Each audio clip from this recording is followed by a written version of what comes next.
So there's been a number of changes in the Muslim community. So 30 years ago, you would have seen far fewer people. There were still organizations, and so, like for example, the King Fahd Mosque, I think is like 1997, 1998. So before that, 20 years ago, there wasn't this big masjid here in Culver City.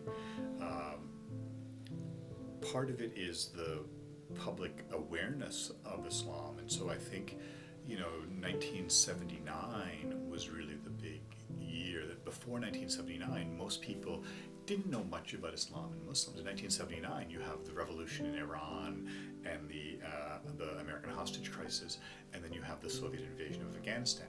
And so all of a sudden people learn about Muslims. 1993, the first World Trade Center bombing, 2001, the terrorist attacks in New York, that increases awareness. And so I think part of the answer to your question is, it's numbers, first of all.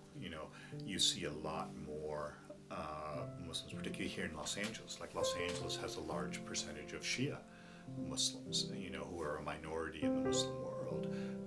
But there's a large percentage here precisely because of what happened in Iran in 1979. So, 40 years ago, you didn't see a whole lot of Iranians in Los Angeles. You didn't see a whole lot of Shia in Los Angeles. Now you do. And so it's the numbers have increased, the institutions have increased. 40 years ago, you had the Islamic Center of Southern California, which is one of the oldest mosques, but you didn't have some of the newer, kinds of centers and institutions. So things like the Muslim Public Affairs Council, that's been created in the last 40 years. Things like the Council on American Islamic Relations. So much more engagement, involvement, in the last 30 years. As far as community integration goes, it's one of the, I never think that's too big of an issue for the Muslim community. I think one of the reasons is that diversity, because that high degree of diversity stops the community from becoming so insular, because